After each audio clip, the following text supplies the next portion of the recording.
Welcome to part 2.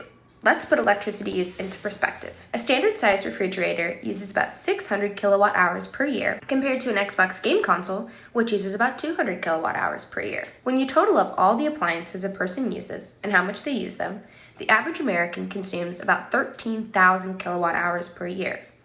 Of course, the average electricity consumption per person varies due to the relative wealth of a country and its average temperature. For example, Indonesia, a country that is less developed than the United States, but also more temperate, consumes about 1,000 kilowatt hours per person per year. Now, what if we scale this up to a global scale?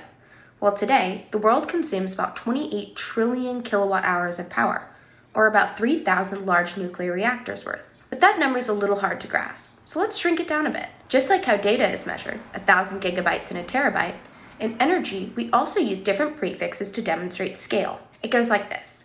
The bigger the unit, you subtract another 3 zeros.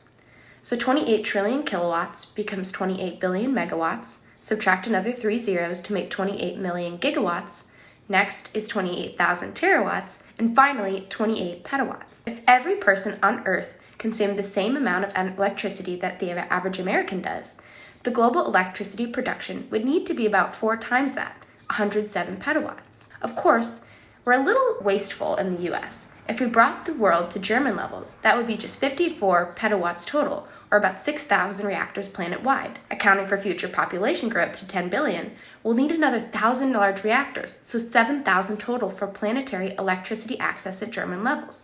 And we haven't even accounted for demand increases from things like electric vehicles and heat pumps. All of that is to say, if we want a clean and reliable energy future, we better get building. In part 3, we will go over different sources of electricity production and how they're measured.